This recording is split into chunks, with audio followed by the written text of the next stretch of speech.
Meus irmãos, a paz do Senhor Jesus, mais uma vez aqui estamos e desta oportunidade para comentarmos a última lição desse trimestre, a lição de número 13, lição que vai tratar a respeito do tema Deus estabelecerá governo justo e eterno. O nosso primeiro ponto já vem trabalhando o nosso primeiro objetivo, que é falar sobre a similaridade que há entre Jeremias e Jesus. Na introdução desse ponto nós já vamos ver o começo dessa similaridade, onde Jeremias no Velho Testamento fala sobre um novo concerto que Deus estaria fazendo com o seu povo, ou que Deus estaria trazendo para o seu povo. E lá no Novo Testamento você vai ver em Jesus esse novo concerto já sendo manifestado através de Jesus, que seria o ícone do consumar deste conceito que Deus estaria trazendo para o povo, para as nações. Outra similaridade que nós vamos ver está aí no item 1 deste ponto, aonde vai estar falando sobre as missões, tanto de Jesus quanto de Jeremias, eram mundiais. É o versículo 5 de Jeremias, capítulo 1, onde vai falar que Deus, falando a Jeremias, que Deus o separou para o profeta de Judá e das demais nações. Aí você vai ver Jeremias falando para o império egípcio, para o império assírio, para o império babilônico e para o império persa, que foi o império que Deus levantou para abrir as portas do exílio, para que Israel começasse a ser restaurada novamente. Então, Jeremias falando para esses impérios, Jeremias estaria falando mundialmente, ou seja, a missão de Jeremias era de alcance mundial. Não foi diferente a missão de Jesus. A missão de Jesus, ela foi da mesma forma mundial. E ela continua nesse mesmo processo mundial. É como diz Paulo, falando a respeito lá em Timóteo, que o desejo de Deus é que todo chegue ao pleno conhecimento da verdade e se salve. O item 2 vai falar sobre mais alguma semelhança, que abre o ponto falando a respeito da semelhança dos dois, de tanto Jesus como Jeremias serem solteiros. Nós vimos na lição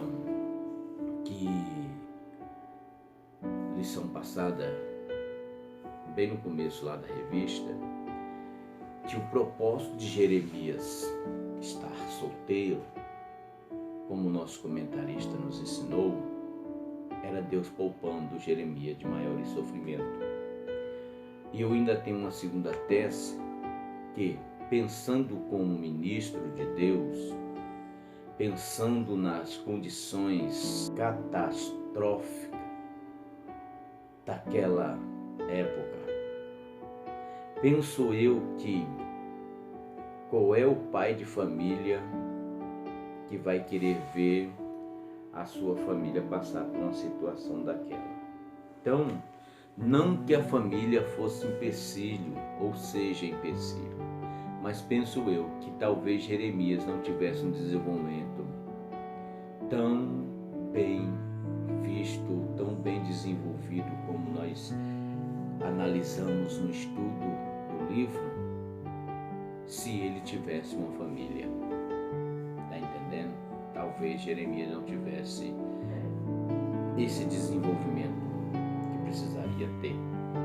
Então, por isso, Deus não permitiu que Jeremias, porque vai estar lá escrito no livro de Jeremias, que Deus diz para Jeremias que ele não se casasse.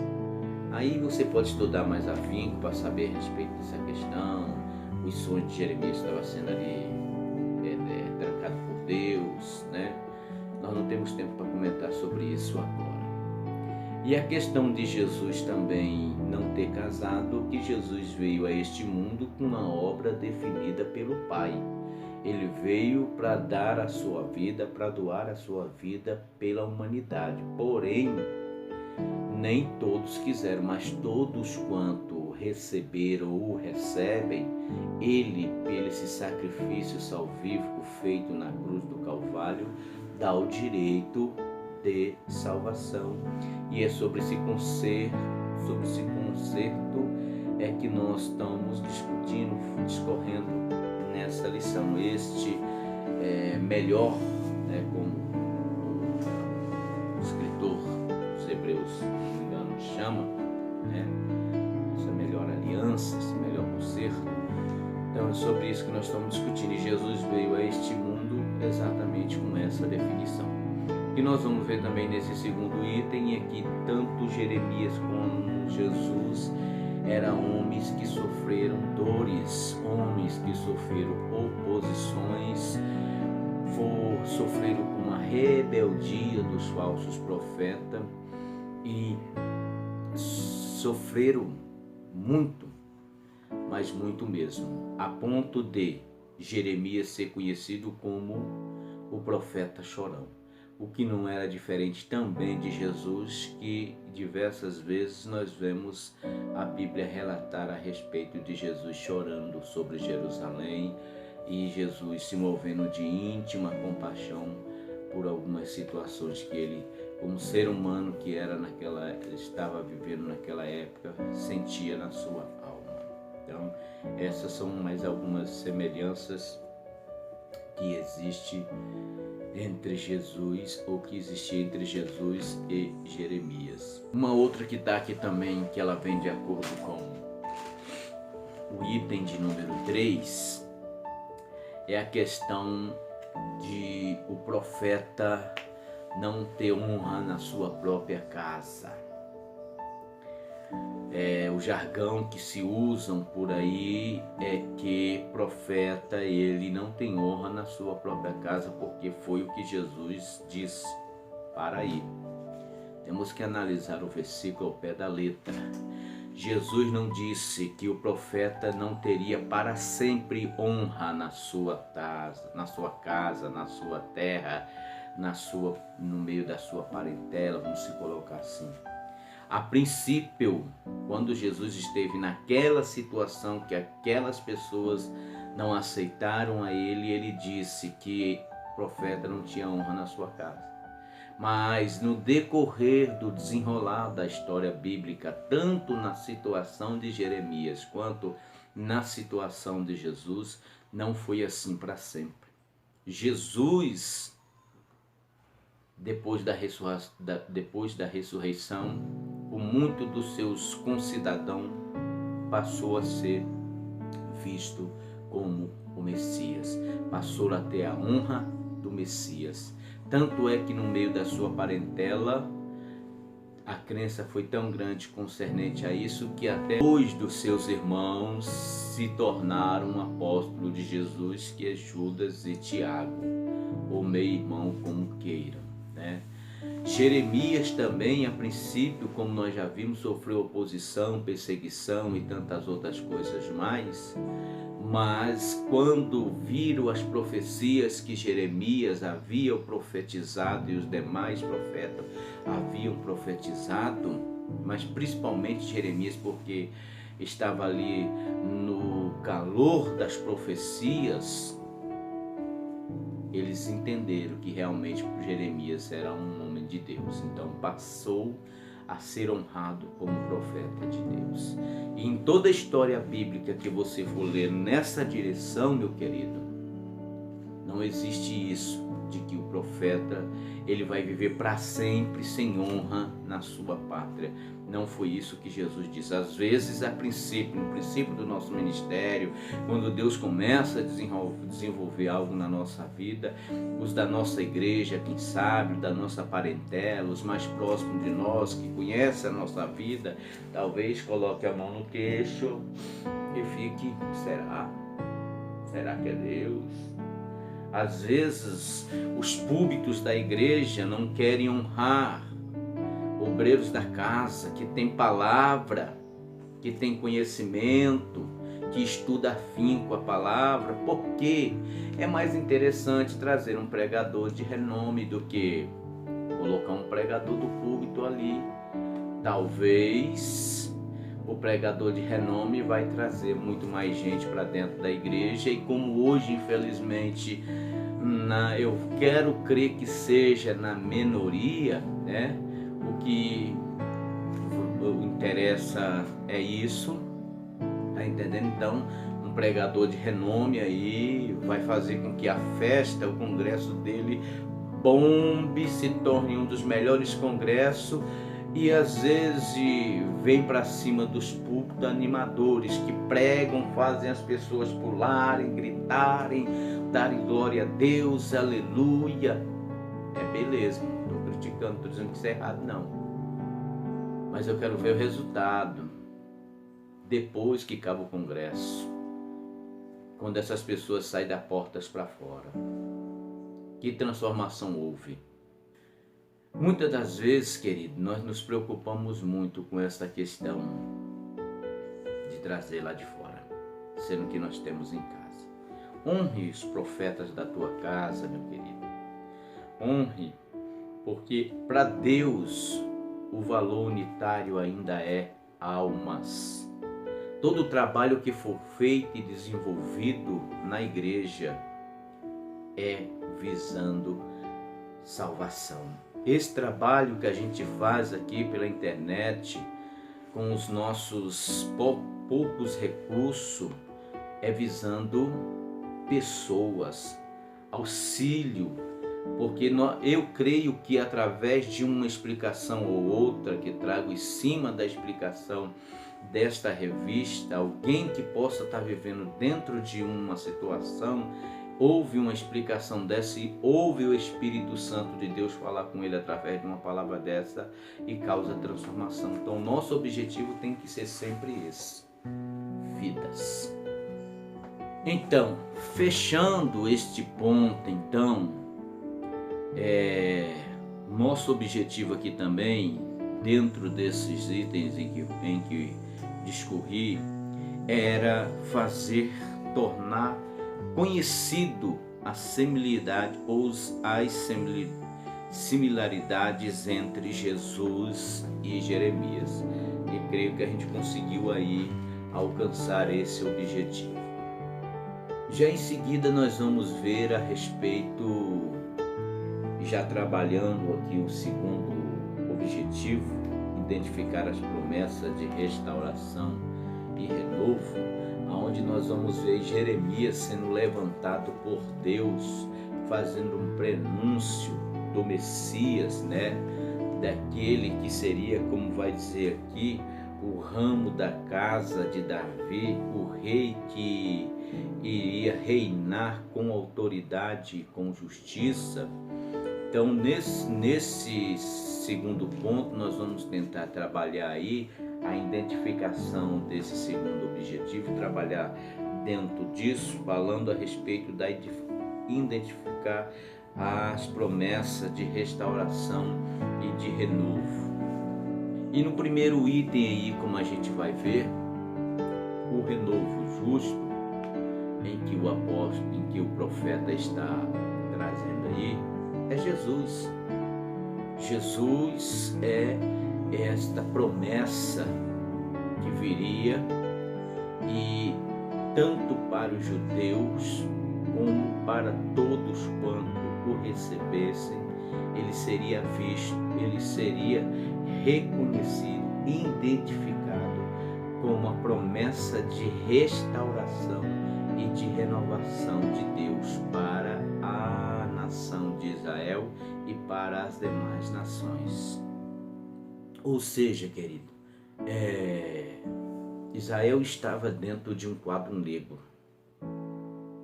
A situação que Israel estava vivendo não era nada favorável. Como nós já discorremos atrás, era realmente uma pintura negra.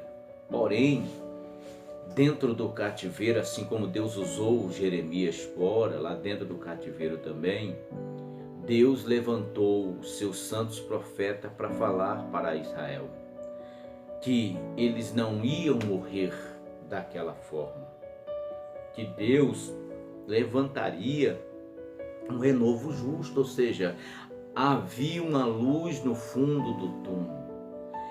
Como eu disse na lição passada, Deus é soberano, Ele tinha tudo determinado, começo, meio e fim. Ele tinha um plano de restauração para o povo de Israel. Assim como lá no Éden, quando Adão e Eva pecou, imediatamente Deus lançou o seu plano salvífico ali em Gênesis 3,15, a mesma coisa é aqui. Deus estava, como nós vimos trabalhando nessa lição o tempo todo, trabalhando para que aquele maior pecado que existia na vida de Israel fosse arrancado. E nós já fizemos uso deste versículo algumas vezes durante essa lição, e vamos fazer uso dele de novo, e vamos sempre fazer, porque é um versículo que ele expressa muito isso. Romanos 8:28. Às vezes nós estamos passando por lutas, dificuldades, não entendemos, pensamos que estamos em pecado, pensamos que estamos assim, pensamos que estamos assado. Esquecemos de analisar a Bíblia para essa questão. Todas as coisas percorrem para o bem daquele que ama a Deus, querido, tudo na nossa vida. Esquecemos de Romanos 5, que nós falamos, Romanos 5, no capítulo do 3 ao 8, ou do 1 até o 5, por aí, aonde fala que a tribulação, ela produz paciência, experiência, e por aí vai, lá tem uma ordem certa dessas coisas.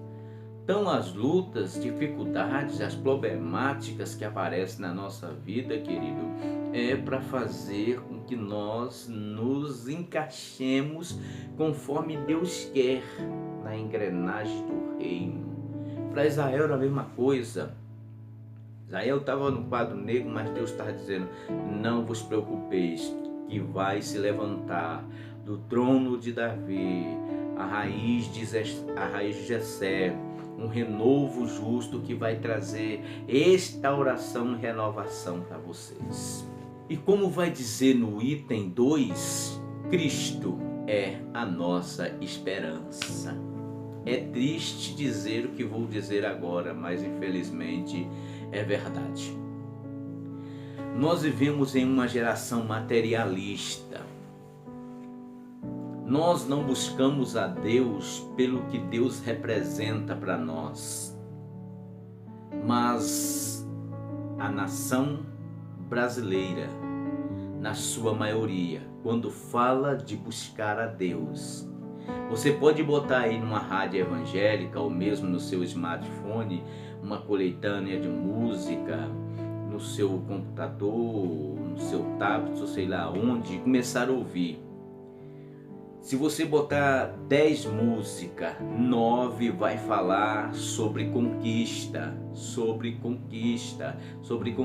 e isso na questão material.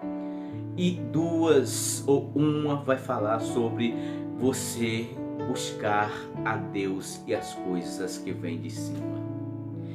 9 ou 8 vai te ligar às coisas terrenas, 1 ou 2 te ligará às coisas do céu. Você coloca aí no YouTube, eu vou separar aqui 10 pregações desses pregadores renomados, ou mesmo de anônimos, e veja o conteúdo. Vai seguir o mesmo esquema. 9 delas vai estar sempre falando das coisas da terra, que Deus é um gênio da lâmpada, que você vai esfregar, ele vai sair para fora, você vai fazer 3 pedidos e tudo vai se resolver. Quando a Bíblia diz que Cristo é a esperança nossa, não é para essa direção, meu querido. Não é para essa direção. Como vai dizer aqui na revista, falando do pecado, da condição espiritual deles, haveria renovo e restauração da parte de Deus. Olha como está hoje. Eu vou falar da nossa nação. Não vou falar de outras nações, que eu vivo aqui no Brasil, mas sei que isso está mundial. Mas olha como está a nossa nação hoje.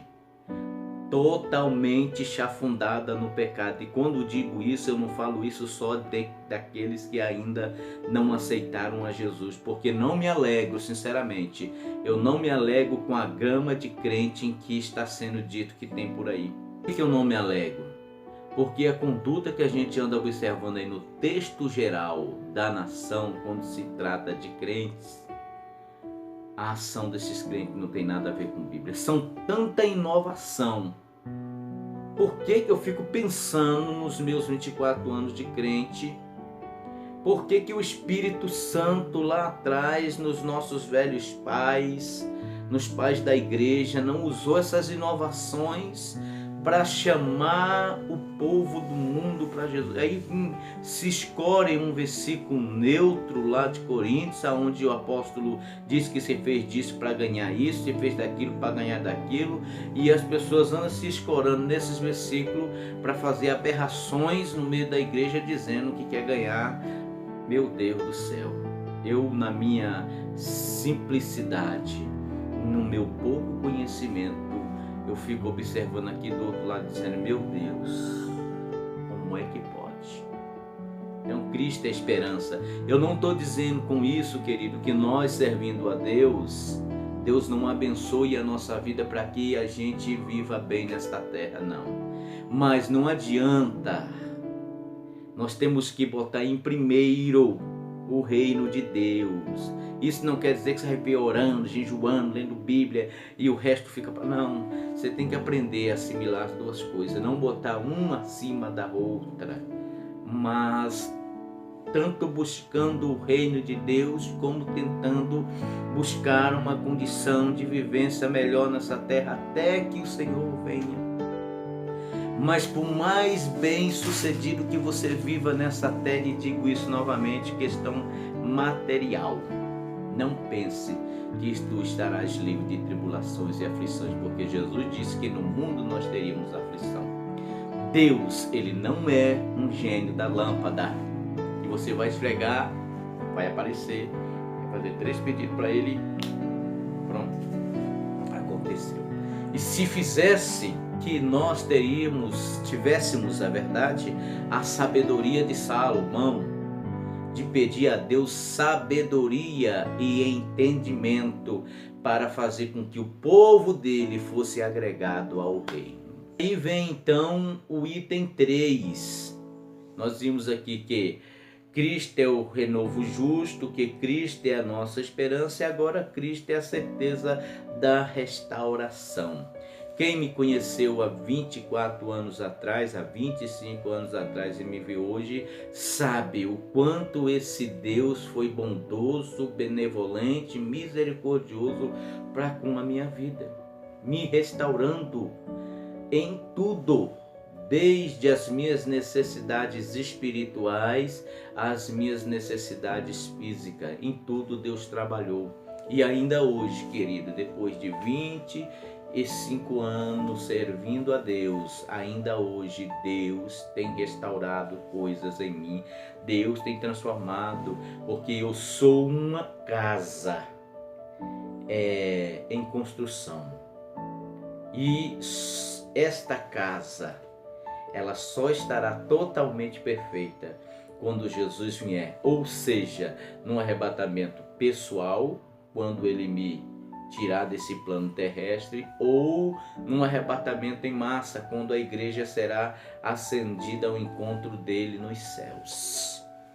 Aí eu serei totalmente restaurado, mas até que isso aconteça, Cristo, ele é a certeza da restauração na minha vida. Todos os dias ele está trabalhando em mim. Todos os dias eu estou sendo aperfeiçoado na bendita pessoa do Cordeiro. Como vai estar dizendo aqui, no verbo aqui hebraico, que esta palavra renovo quer dizer broto, aquilo que está em crescimento. Foi o que eu acabei de te dizer. Que você tenha essa mesma convicção. Não fique se martirizando Encontrou alguma coisa na sua vida que não agrada a Deus? Bota o seu joelhinho no chão e começa: Deus, eu não posso me libertar, o pastor não pode me libertar, o apóstolo não pode me libertar, o bispo não pode me libertar, só quem pode me libertar é o Senhor. Quando nós temos essa atitude, mostramos para Deus esse querer, Deus entra na nossa vida e nos transforma. E a cada dia nós vamos crescendo, desabrochando para a glória do nome dele. E enquanto nós vamos crescendo e desabrochando, Deus também vai pegando e levando para que a obra dele seja feita por onde quer que Deus te mande. Amém? Então, tenha essa certeza na sua vida, meu querido, que Cristo é quem te restaura. Aleluia! Então aqui nós conseguimos aí então identificar a promessa de restauração e de renovo. Amém? Cristo é esta promessa que valeu para a nação Judá. Ele foi profetizado e aconteceu. E ele veio e tudo que estava escrito a respeito dele aconteceu. Hoje nós estamos ainda dentro de uma outra promessa, aguardando a volta dele, para que com todas as gerações que nele foram salvas, porque como diz Colossenses, tudo foi feito para ele, por ele e para ele, e sem ele nada do que fez teria acontecido. Mais ou menos assim, tá entendendo? Então aqui nós conseguimos chegar também no alcance do nosso segundo objetivo, falar a respeito de identificar as promessas de restauração e renovo. O nosso terceiro ponto também vai ser trabalhado aqui de conformidade com o nosso terceiro objetivo, que é analisar os aspectos desse novo concerto.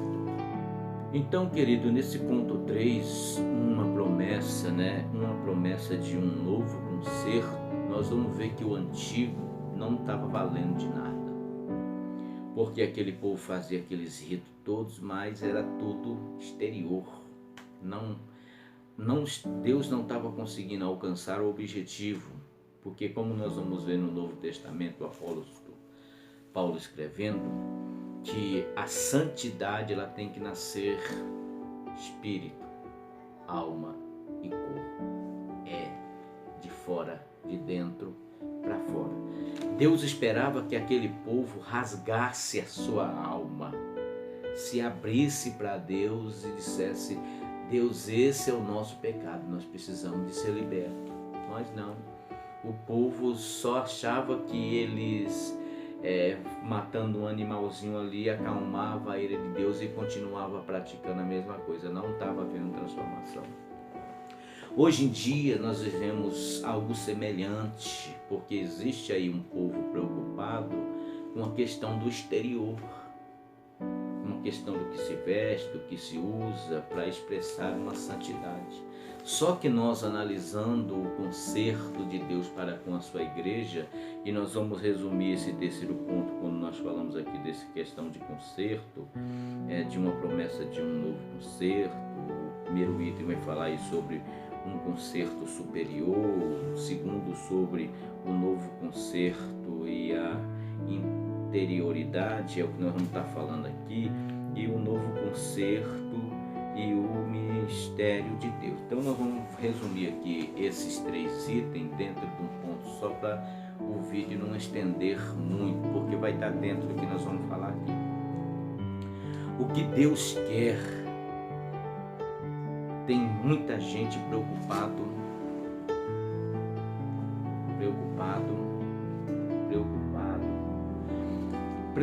com estética física. Isso digo na questão da gente estar querendo sempre aparecer bonito, definido, bem vestido. Nada de errado nisso. Outros já olham para isso com um olhar de uma santidade que não é a santidade que Deus espera. Isso é pecado? aquilo é pecado, aquilo outro também é pecado. E o que eu entendo da Bíblia, querido, quando eu leio a Bíblia, é que tem que nascer de mim, tem que nascer do meu interior.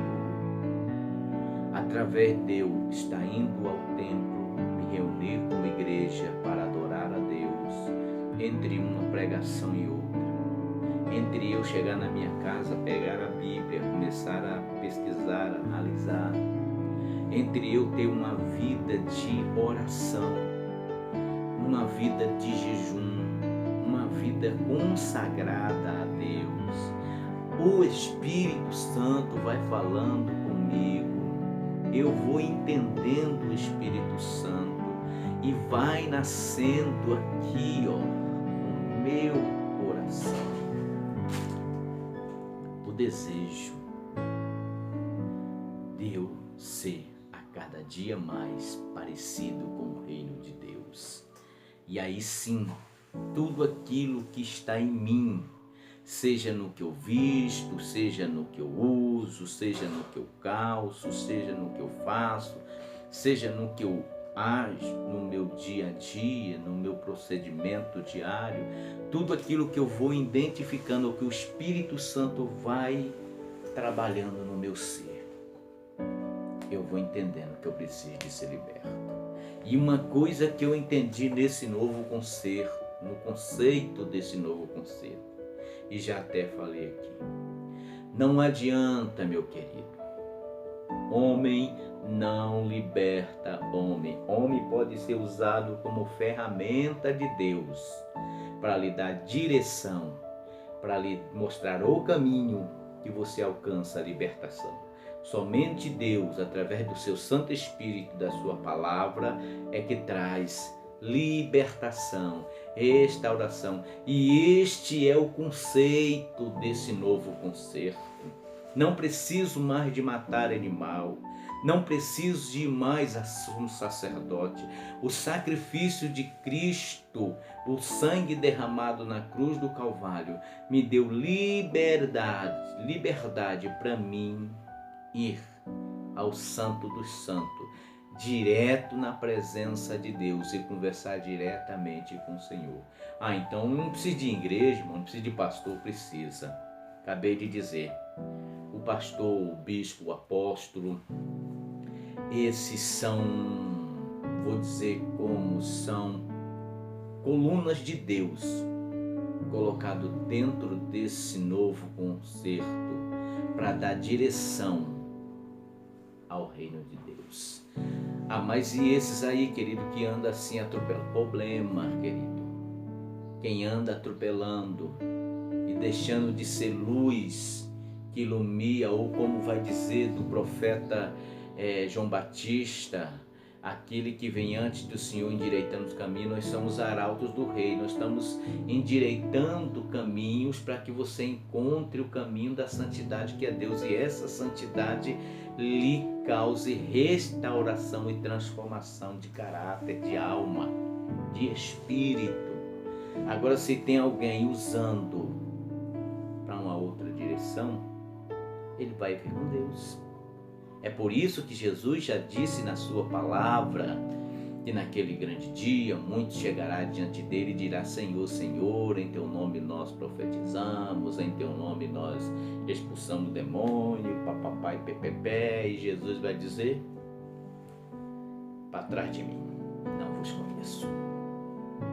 Há uma explicação teológica, há uma explicação lógica para isso, sim, há caráter. Às vezes, como o apóstolo Paulo diz, muitos pregam por amor, mas não a Deus.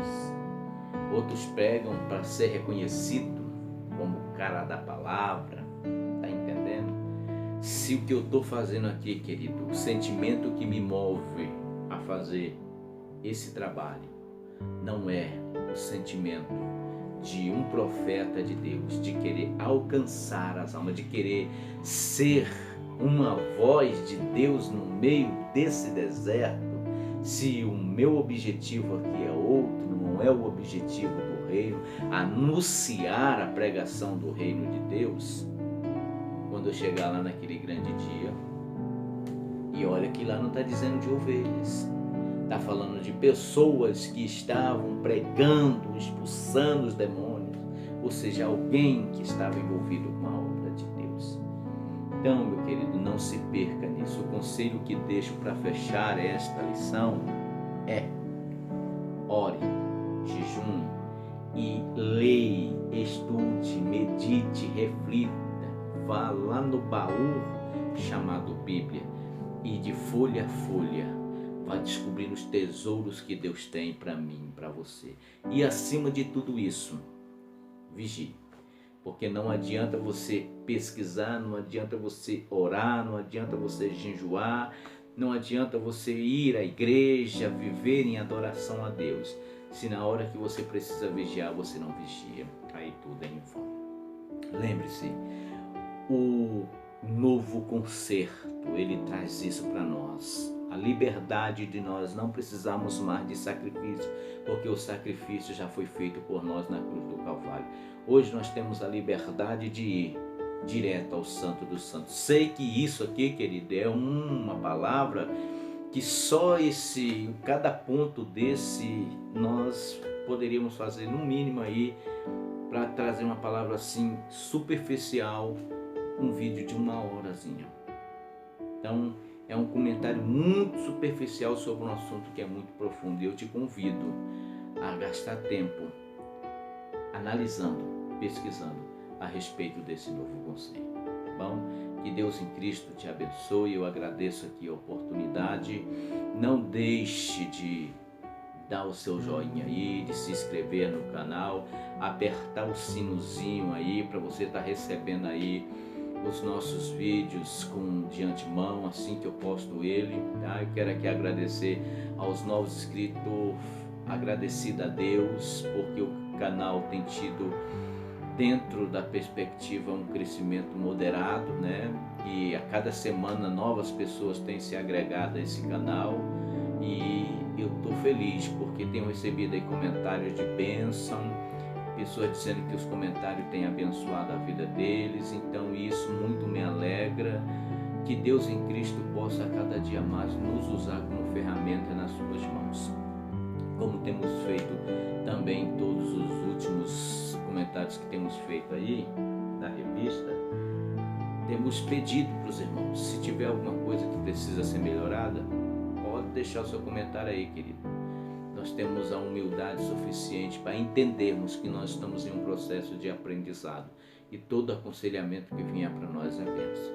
Como eu disse no último vídeo, o nosso estudo aqui é caseiro, gravo isso aqui no quarto. Se você vê o pedestal que eu fiz aqui com cabo de vassoura, não é brincadeira, eu gravo do meu próprio smartphone. Então o nosso intuito é amor à obra de Deus mesmo, é usar mais essa ferramenta da internet para fazer com que a palavra de Deus, através da nossa vida, também vá mais longe. Claro que aqui nós não temos aquela técnica, nós nos escoramos em técnicas para poder, nós vamos deixando o Espírito Santo ir tocando no nosso coração, concernente ao assunto da lição, enquanto nós vamos conversando aqui a respeito dele, tá? Que Deus em Cristo te abençoe e até a próxima.